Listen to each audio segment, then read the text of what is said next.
সোনার মদিনায় সব মানুষ কালেমা পড়ে নিল, আর কোনো বেঈমান নাই, ইহুদি নাই, মুশরিক নাই, কোনো মূর্তি পূজারী নাই।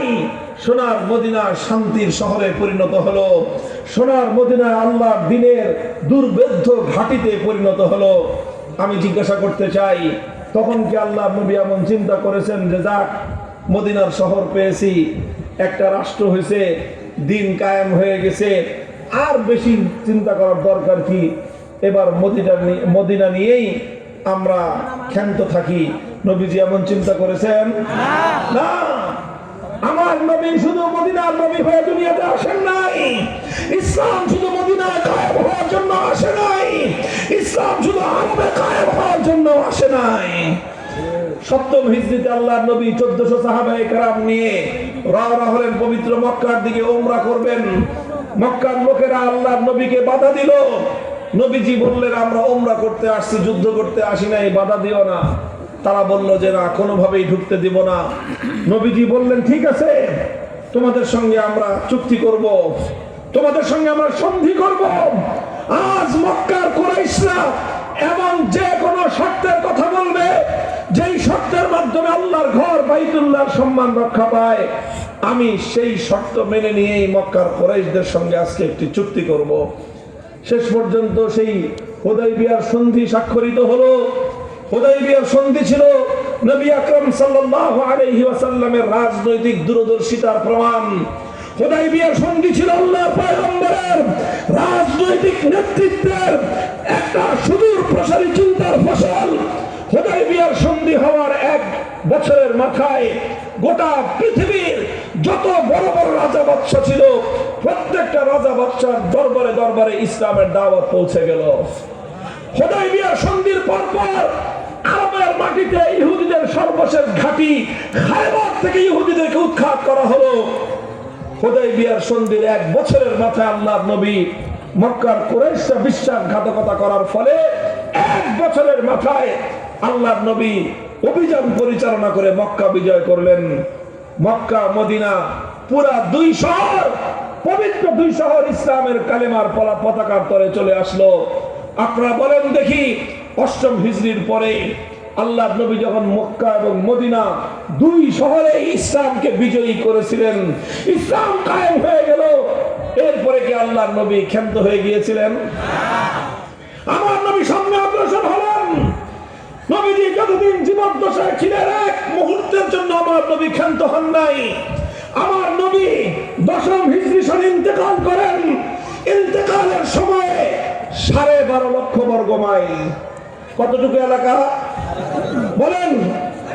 12.5 লক্ষ, বলেন 12.5 লক্ষ বর্গ মাইল। এটা কত বড় এলাকা হয় জানেন? আমাদের বাংলাদেশটা কত বড় জানেন? 55,000 বর্গ মাইল। অনলি কত?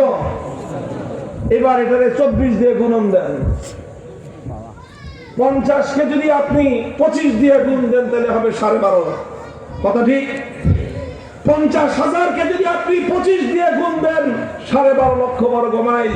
অর্থাৎ এই বাংলাদেশটা সমান 25টা দেশ জোড়া দিলে যতটুকু এরিয়া হয়, এই বিশাল এরিয়ায় একমাত্র আল্লাহর দ্বীন কায়েম হলো, কোরআনের শাসন বাস্তবায়িত হলো, ইসলামী খেলাফত কায়েম করে আমার নবী মদিনার রওজায়ে আতহারে ঘুমাতে গিয়েছেন।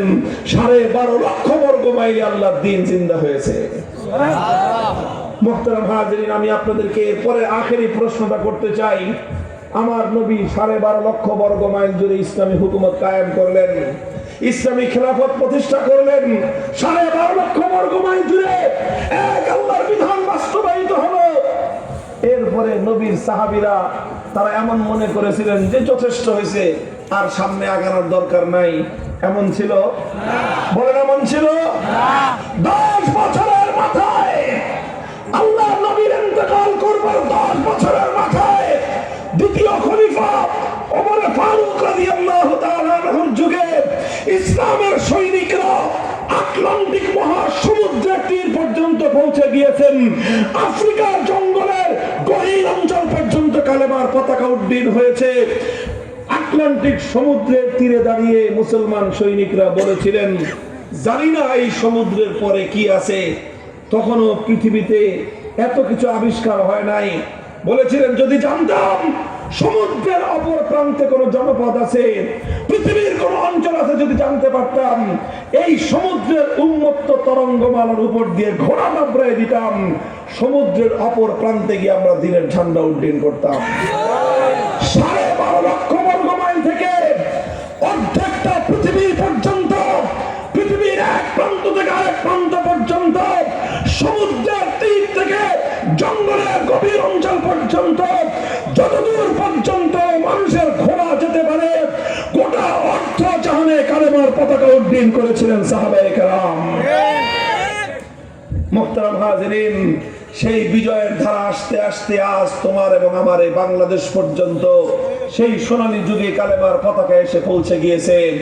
সুতরাং দুনিয়ার মুসলমান, বাংলাদেশের আজকের এই নতুন প্রজন্মের যুবক সন্তানদেরকে আমি বিশেষ করে বলতে চাই, ঠিক তদ্রুপ আমার নবীর আদর্শের অনুসরণ করে আমাদের পূর্বপুরুষগণ, আমাদের বাপ-দাদারা আমাদের জন্য এই জমিন, এই যে এই মাটিতে আমরা বসে আছি, এই মাটি আমার সিজদার মাটি, এই মাটি আমার জায়নামাজের মাটি, এই মাটি ইসলামের মাটি, এই মাটি ইসলামের ঘাঁটি। আল্লাহর দ্বীন কায়েম করবার জন্য এই মাটিটা আমাদের পূর্বপুরুষরা ক্রয় করেছিল, টাকা দিয়ে নয়, ঘাম, অশ্রু, রক্ত দিয়ে মাটি কিনে দিয়ে গেছে আমাদের জন্য।